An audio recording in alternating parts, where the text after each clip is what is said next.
been a minute since this has been on the channel.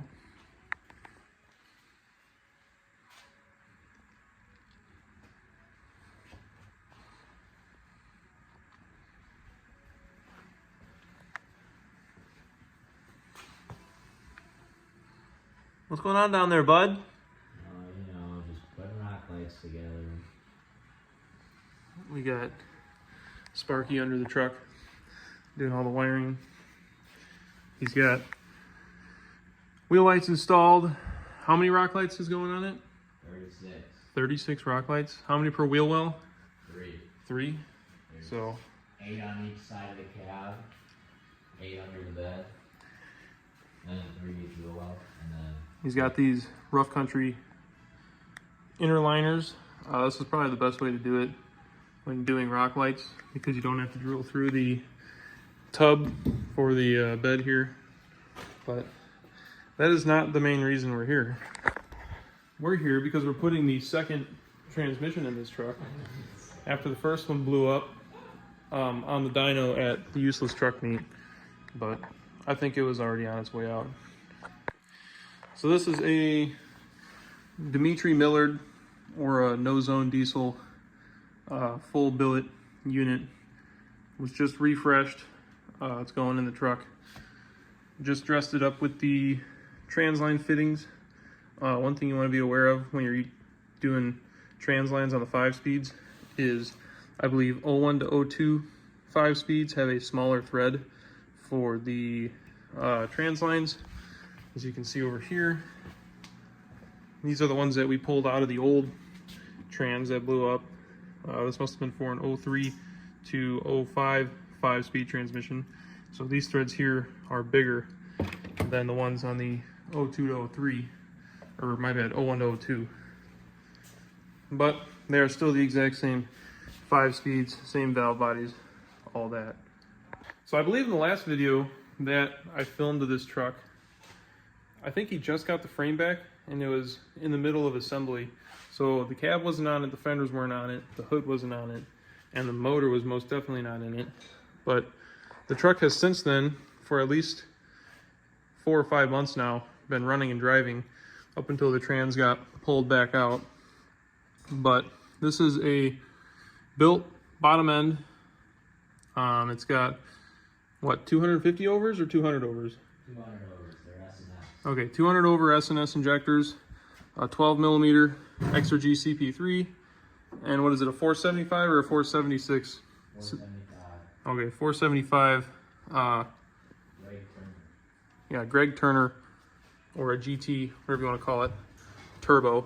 Obviously, it's a big single, no compounds, and then a bunch of extra stuff. So we got the high flow manifolds and up pipes. This is a DP Customs made by Damon Perry, 3-piece, 3.5 inch downpipe. So he was running a hood stack for a little bit, but that was getting the truck super nasty dirty and not very desirable to drive on the highway. So the body is pretty much original to what the truck was before, with the exception of the hood. He got a green 05 to 07 classic hood, and then the newer grille. And then right now, obviously, he's working on the lighting, but he's got new headlights. The taillights aren't in it, but they are a paint matched green taillight, along with the third brake light. And then if you haven't noticed, the bed is still the steel bed, but it has a ProTech tailgate. So everyone's saying that you can't fit the ProTech tailgates on the steel beds. They're all liars. Yeah, as he said, they're all liars. But you can, which takes a little bit of modification. This lip down here needs to be shaved down so that it clears the bed floor, and then the actual latches, the posts here, and then the, I believe the hinges down here also need to be shimmed as well in order for it to close and latch. So, and then he's also got a roll pan on it. The interior is halfway done. So he's doing a tan, dark tan, almost like the newer High Country interior. As you can see, he's got a lot of the parts out, but he's also got a lot of them painted already. So he went through a whole bunch of door panels trying to find the perfect ones that fit and don't have broken tabs in them so that they don't flex when you're actually trying to pull the door shut. Seats are going to get reupholstered at some point. As you can see, that one looks like someone ate a bunch of Taco Bell and blew a hole through the bottom of it. Same with this one here. This one's just not as bad. Yeah, so that was one of the issues of why we think the trans blew up, is because it didn't have a lockup switch in it. So it kept blowing through the converter and then frying the fourth gear clutches. So we got the lockup switch mounted up here in the sunglasses compartment. Then the wiring runs through the top of the headliner. You can see the white wire right there. It's got like 3 or 4 wires in that bundle, and they run down through the firewall and then over to the TCM. So yeah, truck's got a lot of work, a little bit of work to go, but a lot of work done since the last video. I'm gonna try to dig up some old clips. I don't know if I filmed anything horizontally to throw in the video of when it was running, but it's a pretty crazy rowdy truck.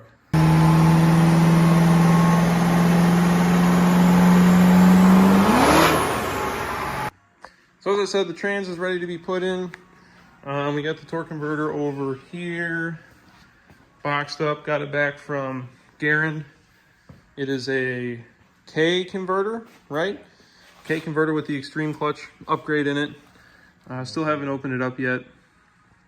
That's gonna go in the transmission after we get it on the jack, because we're doing this with no lift on the floor, which is super exciting.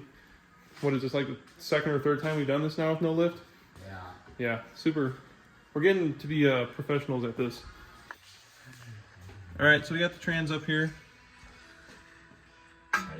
on the floor. Got the jack holding it up. We're pulling this down pipe off here to get the rest of the bell housing bolts tightened up. Then we'll go ahead and get the torque converter bolted in. And gotta run and grab a transfer case gasket that goes between the T-case and the trans, and everything else can be bolted back up. All right, so the key is here.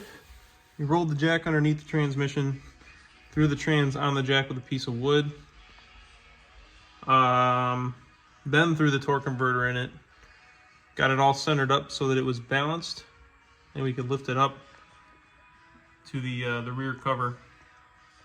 It was pretty level to begin with. These pans are pretty nice because they're flat. But yeah, went a little bit easier than I thought. When you're putting those converters in, again, you got to make sure that you don't put them in dry. So we put 2 quarts of ATF in it, and then 3 clicks is what it takes to get it into the input. It's sunk back a good 3/4 to an inch from the face of the bell housing. So if you don't have those clicked all the way in, it could cause some major damage when you're bolting the trans up to the rear cover.